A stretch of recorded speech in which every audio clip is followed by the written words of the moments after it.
We'd like to thank Montecito Bank and Trust for their generous support in making Scam Squad possible.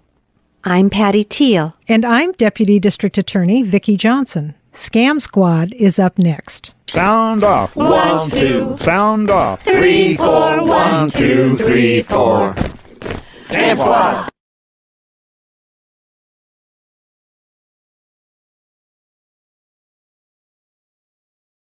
Welcome to Scam Squad. I'm your host, Patty Teal, here as always with Deputy District Attorney Vicki Johnson. And she has a colleague with her who always has some great things to share as well. Vicki, I'll let you do the honors. Okay, thank you, Patty. Yes, I'm so happy to have back with us today Dayton Aldrich, my colleague at the District Attorney's Office and our restitution specialist. Now, Dayton's job is to ensure that all of our crime victims who are entitled to restitution from the state fund will get the financial help that they need. But he's always on the lookout too for scams. And he sent me an email about a skimmer at a local bank, and I wanted him to talk a little bit about that. So welcome back, Dayton. So good to have you back. Welcome. Yeah, and first, would you just please tell us a little bit about the Victims Restitution Fund and what kinds of money is available to crime victims? Yes, so specifically, California has what's called the California Victim Compensation Board, and that is essentially a pool of money that is available to victims who have been the victim of violent or sexual crimes. It doesn't cover people who are victims of purely property crime, like vandalisms and stuff like that. But any violent crime or any instance of abuse, there's a pool of money available to pay things like medical bills and mental health treatment and lost wages and medication and ongoing costs. And that's something that California fronts the payment of, and then on the back end tries to go after the defendant after we get a conviction and make them responsible for it. But unfortunately, a lot of the defendants don't have assets and they're indigent. So there's never going to be any restitution money coming from them. So in these instances, at least there's some money for victims of violent crime in California. And that's something that I help the victims navigate and see if there's any funds available for them. Or if they are a victim of a property crime, like their mailbox was vandalized, and I help them secure that restitution as well. Well, that must be very gratifying for you, Dayton, personally. It is gratifying. For instance, we just recently were able to call someone who was a victim of a scam about 10 years ago, of a Craigslist scam where they bought a truck sight unseen for $15,000 and there never was a truck. And they thought the money was gone. And about 10 years later, they got a check in the mail for $15,000 that they were not expecting. So it can be very gratifying. Wow. Yeah, never give up hope, huh? Yeah. So the news release that Dayton sent me was in Ed Hat, and here's what it said. Police are investigating a skimmer that was found at one of the ATM machines at Bank of America on Coast Village Road. So first of all, Dayton, please tell us what a skimmer is and why you wanted to share this report with us. Yeah, so a skimmer is a device that the thieves will implant into any device that you would stick a credit card into. So whether that's a gas pump at a gas station, an ATM outside of a bank, or maybe even a vending machine that accepts a card. Any card terminal, that's where the scammers will put a skimmer. And all it really is either just a little, almost like a sleeve that they will stick into where credit card goes, so that when the customer puts their credit card in, it's actually going into their little sleeve where they're recording all the information. Or they will also just put a little tiny camera, because cameras now have gotten to the point where you can literally put a camera on the end of a pencil tip or on the end of a pin. That's how small cameras are. So they can put a camera looking right down where you put the credit card in, and they can just take a picture of the numbers as they go in and out. They also can put these little cameras right above where you would enter your PIN code or where you would enter your zip code if you're paying with a credit card. So they have your card number itself, and then they have your PIN code or your zip code. So it's very, it's happening a lot right now, and people are very vulnerable. Oftentimes, people won't know that they've become a victim of this until weeks or maybe even a month or so later. And that's because There's two different versions of these skimmers. There's the really advanced ones where they have a little cell phone chip in it, and every credit card that goes in and out, a copy gets sent to the scammer at his house on his couch, or the slightly old school ones where the scammer will actually have to go back to the exact machine and retrieve the skimmer and then go back home and download it. So that could mean that this skimmer is in place for a month. You use your credit card on the first of the month. The bad guy doesn't get the skimmer until the 30th, and you might not see any fraud happening in your account for a couple weeks after that, way after whatever gas station is way in the back of your memory. Right.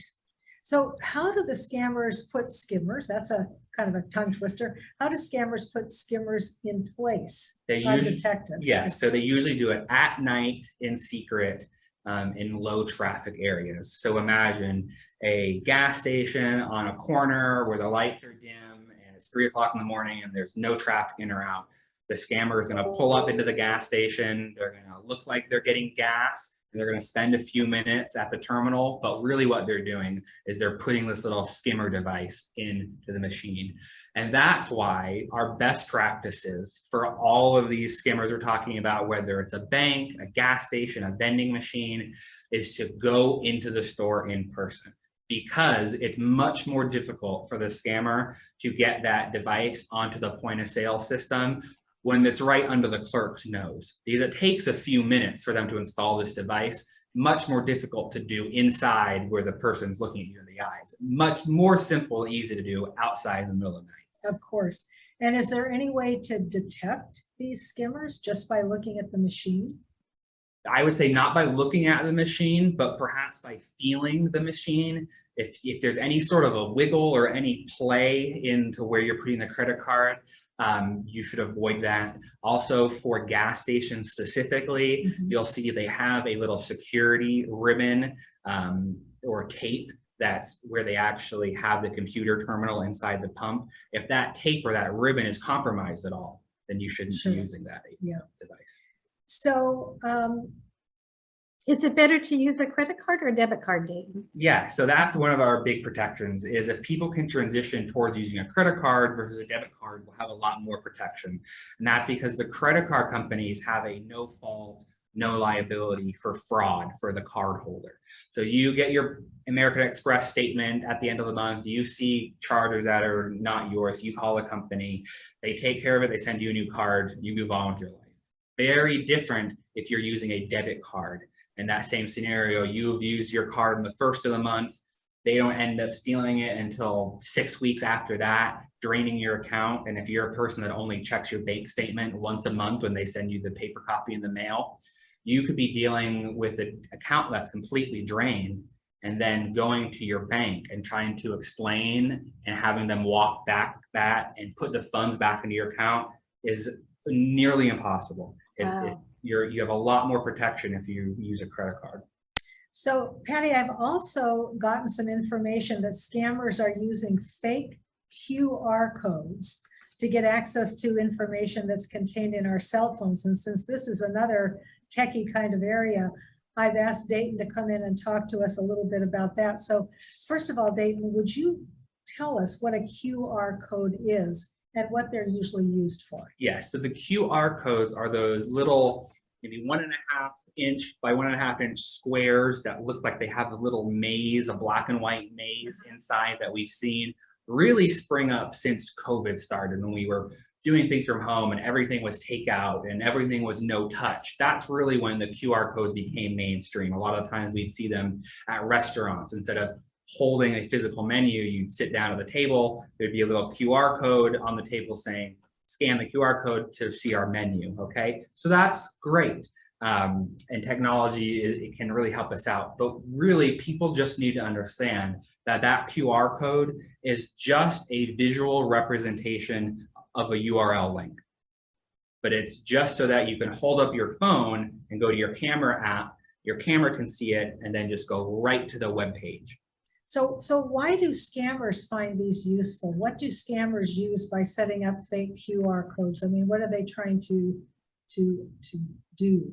So they are trying to get you to scan their QR code, and it will either take you to a website That website will download malware or spyware onto your phone, meaning they potentially have a mirror image of your device, your contacts, your banking information, your emails, everything. It could also put advertisements and junk on your phone that's going to slow it down and stuff like that. Just as if you were to get an email and you would see in the email that there was a mysterious link. We talk all the time about not clicking mysterious links. If you get a text message, don't click the mysterious link. If you get an email from someone you don't know, don't click the link. The QR code, it's just a link. It's just a link in a little square box that your phone can easily understand and take you to the website. So meaning if you go to your favorite coffee shop every time and you trust them, you're probably fine if you scan their QR code to view their menu, right? But if you get a mysterious email from someone who you don't know or a text message from someone who you don't know the QR code, yeah, don't open it, don't scan it, because it could be malware, spyware. The other thing is that it could, all it's doing is taking you to a website, right? So someone could create a malicious website that has malware that they're sending you to. They also could maybe have that direct you to a pornographic website. And then they could put a bunch of QR codes all over an ice cream shop or a GameStop and enticing, well, there's gonna be a bunch of kids here. Just how we warn adults to stay away from opening links, we have to start educating our youth. Don't click on every link. Don't walk down the street and scan every QR code you see with your phone, because you have no idea where it's taking you. Very, very interesting. I mean, it's amazing what these scammers are coming up with, Patty. I mean, this is something I would never have even guessed or understood. Right. But Dayton likens it to not clicking on a link, then it makes sense. Then I guess these scammers can just make a sticker too and put it over the real QR code. And absolutely. So that's another best practice, maybe, is if you just take a second and take your finger and run your finger over the QR code before you whip your phone out, then you'll at least be able to see if it's printed in the material that you're accessing, like if it's printed in the menu, you're probably fine. Versus if it's a sticker that someone slapped over something, you don't know. Make sure you are confident in the person who's sending you the QR code or the business that's using the QR code. It's just like you don't want to click on an unknown link. You don't want to click on an unknown QR code. So much, Dayton and Vicki. Absolutely. And before you share the good news, Vicki, would you give the fraud hotline phone number? Of course. Area code 805-568-2442. And I'll say that once again, 805-568-2442. And I welcome your phone calls. So we have some good news today and some kind of interesting news. I got a phone call from one of our listeners in Florida. Now, she was a woman in her 70s who got involved with a romance scammer. And once the romance faded, the scammer asked him to help her transfer money, which she did. Now, she never used any of that money. She simply set up a separate account, received the money, put it into the account, and then sent it on using the instructions of the scammer. Well, she didn't understand that what she was doing was potentially criminal. But while listening to our show, she realized that she had been turned into a money mule and that what she was doing was in fact illegal. So fortunately, she quickly cut off any contact with this person, stopped sending money for him, and closed the bank account. But she raised some very interesting questions, and one that I don't have an answer to. Would the IRS expect her to pay taxes on the money that she received, even though she never used any of it? So this is something that money mules, even the ones who are unwitting money mules, need to think about. If they are working with somebody, quote, helping somebody out to transfer money, are they going to be taxed on that money that comes through their account, even though they never used the money? I think the argument could probably be made they had access to it. I sent her to her accountant to answer that question because, quite honestly, I don't know the answer. But I was thrilled with the fact that she listens to our show. She listens to it every week. And she was able to discover a scam that had been perpetrated on her and get out of the clutches of that scammer. So I thought that was very good news. Now, on the same subject, I have some other good news. A New Jersey man was sentenced to 14 years in prison for money laundering. But he knew what he was doing. He'd been running a romance scam by setting up fake dating profiles on various dating websites using fictitious or stolen identities and posing as a military man stationed in Syria. And this was his story. He said that he was receiving gold bars at payment for whatever he was doing in Syria. And once the romance was established with his victim, the scammer asked for money to help him ship those gold bars to the United States. But he said, once the bars arrive in the United States, the victims would be paid. Well, of course, that never happened. And he was convicted of money laundering. He was obviously put out of business and sent to jail. But he did something very foolish, which was one of the ways he got caught. He posted photos of himself on social media, showing himself with large amounts of cash, high-end cars, designer clothing, expensive jewelry. So he sort of gave away the game, and that helped him get convicted. Well, I'm glad he helped himself to get convicted. Yeah. I don't feel too sorry for him. You know, we hear so much about the sweetheart scams and the romance scams, and it's sometimes the very hardest scam to hear about, and it really hurts people's hearts, and they really are hurt for a long, long time. Some of our listeners on YouTube, we get some wonderful comments, but people have a hard time understanding how people fall for it. Yes. And I don't know what your idea is on that, Vicki, if people are just lonely, not that they're mean comments, but they're just like, why would they believe this? And do you have some insight on that? Well, I think I do, Patty, and part of it is loneliness, people just looking for that connection. And sometimes they're just looking really for a friend, maybe a friend to play media games with. Sometimes they are looking for romance. But what you have to understand is that these scammers, these particular kinds of scammers, are master psychologists. Right. And they really know how to build a relationship, how to groom the victim, how to make the victim believe, first of all, that they're a best friend, and then they're a soulmate, and then they're a romantic partner. And scammers talk about getting their victims what they call under the ether, getting them so they are not operating with their rational brain. They're operating strictly out of emotion. And they keep them so occupied. They what we call love bomb them, constantly sending them messages, sometimes sending them small little gifts, but keeping them very occupied and keeping them sort of isolated from friends and family members who might be able to say, hey, wait a minute, something's fishy about this. This doesn't seem real. But they hook these people in emotionally to the point where they just have a terrible time extracting themselves, and they will believe almost anything the scammers. Wow. So very similar to any kind of an abuser, where they shut you off from other people that, you know, would warn you or care about you, and they isolate you. So it is a very professional, horrible con that they do. Absolutely. Yeah. And I know it is hard to believe, but I talked to quite a few of these victims, and I can see how it happens. I can see how it happens. Yeah. Thank you for explaining that. Of course.